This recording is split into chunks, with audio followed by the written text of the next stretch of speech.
नमस्कार, मी रवी गजे. आपण पाहत आहात जनतेचा आवाज. श्री कपार्तिकेश्वर शंभू महादेवाची यात्रा उत्साहात संपन्न. ओतूर येथील श्री कपार्तिकेश्वर शंभू महादेवाची यात्रा यंदा मोठ्या उत्साहात पार पडली. यात्रेनिमित्त लाखो भाविकांनी कपार्तिकेश्वराचे घेतले दर्शन. संपूर्ण मंदिर परिसर भक्तिमय आणि उत्साहपूर्ण वातावरणाने गजबजून गेला होता. दरम्यान श्री कपार्तिकेश्वर देवस्थानला नुकताच ब वर्ग तीर्थक्षेत्राचा दर्जा प्राप्त झाला असून देवस्थानच्या विकासासाठी शासनाकडून मोठ्या प्रमाणात निधी उपलब्ध होणार असल्याची माहिती देवस्थानचे अध्यक्ष व सचिव यांनी दिली.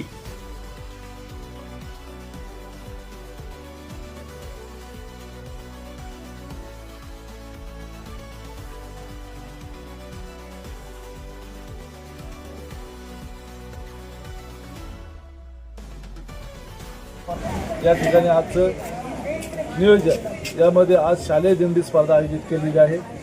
या दिंडी स्पर्धांचं आयोजन कपार्तिकेश्वर देवधर्म संस्थेच्या वतीने केलं जातं.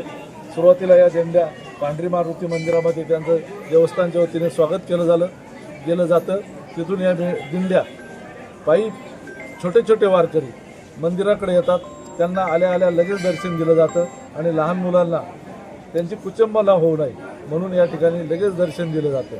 आणि या लहान वारकऱ्यांच्या दिंड्या संपन्न झाल्यानंतर दुपारच्या सत्रामध्ये पांढरी मारुतीच्या खुल्या व्यासपीठावरती या ठिकाणी वारकरी भजन महोत्सव आयोजित करण्यात आलेला आहे. अशा पद्धतीने हे पहिल्या सोमवारचं नियोजन. दुसऱ्या सोमवारी या ठिकाणी मागाशी मी बोलल्याप्रमाणे 2 कलात्मक तांदळाच्या पिंडी तयार होतात. त्याचबरोबर पांढरी मारुतीच्या खुल्या व्यासपीठावर अगदी दिवसभर संगीत भजनाचा कार्यक्रम, संगीत भजन महोत्सव या ठिकाणी संपन्न होत असतो. त्यानंतर येणारा तिसरा श्रावणी सोमवार आणि तिसरा श्रावणी सोमवार म्हटल्यानंतर या ठिकाणी खास असं वैशिष्ट्य तिसऱ्या श्रावणी सोमवारचं 3 कलात्मक तांदळाच्या पिंडी तयार होतात तिसऱ्या श्रावणी सोमवार निमित्त. त्यानंतर दुपारच्या सत्रामध्ये साधारणतः 1 वाजता या ठिकाणी नैसर्गिक असा कुस्ती आखाडा आहे आणि नुकतंच त्या आखाड्याचं नूतनीकरण आपल्या तालुक्याचे विद्यमान आमदार शरददादा सोनवणे यांच्या माध्यमातून झालेलं आहे. आणि ते स्टेडियम कैलासवासी आमदार श्रीकृष्ण रामजी तांबे तथा झांबरशेठ तांबे कुस्ती स्टेडियम या ठिकाणी तिसऱ्या श्रावणी सोमवारपासून हौशी कुस्ती स्पर्धा आयोजित करण्यात येतात. आणि याच तिसऱ्या दिवशीच्या आखाड्यामध्ये, तिसऱ्या सोमवारच्या आखाड्यामध्ये आपल्या परिसरात 10वी 12वीमध्ये ज्या शाळांमधील कॉलेजेसमधील विद्यार्थी प्रथम क्रमांकाने त्या विद्यालयामध्ये प्रथम आलेले असतात त्यांचा सन्मान या ठिकाणी देवस्थानच्या वतीने केला जातो. त्याचबरोबर यात्रेनिमित्त उपस्थित असणाऱ्या मान्यवरांचाही सन्मान या ठिकाणी तिसऱ्या श्रावणी सोमवार केला जातो. त्यानंतर येतो खऱ्या अर्थाने तो चौथा श्रावणी सोमवार. चौथा श्रावणी सोमवारी नेहमीप्रमाणे चौथा श्रावणी सोमवार असल्यामुळं 4 कलात्मक तांदळाची पिंडी तयार होतात. त्यानंतर दुपारच्या सत्रात 1 वाजता या ठिकाणी पुनश्च एकदा या कुस्ती स्पर्धा अर्थात आखाड्याला सुरुवात होते. आणि या ठिकाणी आखाडा तिसऱ्या सोमवारचा असो किंवा चौथ्या सोमवारचा आखाड्याची सुरुवात ही रेवडी कुस्ती म्हणजे आपली खायची जी रेवडी असते, गोडीशेव रेवडी बरोबरची रेवडी कुस्तीने या ठिकाणी आखाड्याची पारंपरिक पद्धतीने सुरुवात होते. यामध्ये गावातील छोटी छोटी मुलं रेवडी कुस्ती करतात आणि त्यातूनच एखादी पैलवानाची जोडी असती त्यांचा देवधर्म संस्थेच्या वतीने सन्मान केला जातो. त्यांना फेटा बांधून त्यांचा सन्मान केला जातो आणि त्यांना बक्षीस म्हणून रेवडी दिली जाते.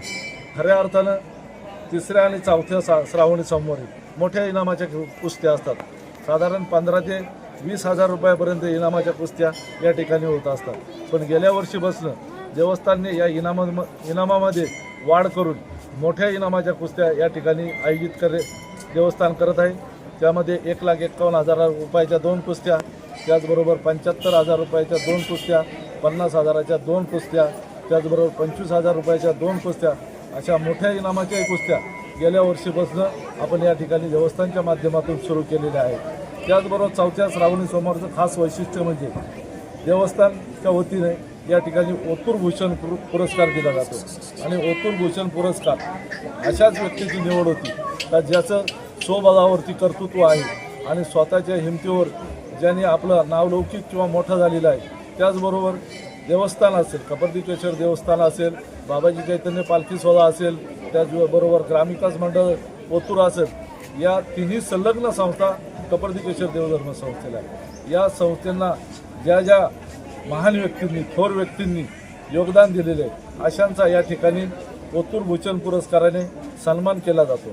आज यंदाच्या वर्षीचे आपले ओतूर भूषण पुरस्कार ते आहेत माननीय श्री अरुण काका मणिलाल ओरा अर्थात अरुण काका ओरा आमच्या सर्वांचे ज्येष्ठ मार्गदर्शक आहेत। त्यांचा या ठिकाणी 4था श्रावणी सोमवारी 7/9/2026 रोजी ओतूर भूषण पुरस्काराने अरुण काकांना या ठिकाणी गौरवण्यात येणार आहे।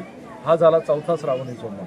त्यानंतर खऱ्या अर्थाने यात्रेची सांगता 4थ्या श्रावणी सोमवारनंतर येणारा मंगळवारी परत एकदा शिळा आखाड्यामध्ये या ठिकाणी सकाळी 10 वाजता, त्याला शिळा आखाडा या अर्थाने म्हणायचा की आदल्या दिवशी सोमवार झालेला असतो, सगळी यात्रेची चहलपहल असते, दर्शनासाठी भाविकांची रीग असते आणि ती यात्रा सोमवारी खऱ्या अर्थानं तांदळाच्या पिंडीची यात्रा संपलेली असते आणि म्हणून दुसऱ्या दिवशी येणाऱ्या मंगळवारी शिळ यात्रा किंवा शिळा आखाडा बनवला जातो। तो साधारण सकाळी 10 वाजता आखाडा चालू होतो। त्याही ठिकाणी पुन्हा 15 ते 20 हजार रुपये इनामाच्या कुस्त्या होतात आणि हा आखाडा साधारण 1:30-2 वाजेपर्यंत चालतो। त्यानंतर सर्व देवस्थान कमिटी ग्रामस्थ हे पांढरी मारुती मंदिराच्या सभागृहामध्ये बैठकीसाठी किंवा मीटिंगसाठी जातात आणि त्या मीटिंगमध्ये संपूर्ण महिनाभराचं यात्रेचा जे जमा खर्च आहे त्याचं वाचन संपूर्ण बॉडीच्या समोर किंवा ग्रामस्थांच्या समोर जमा खर्च मांडला जातो।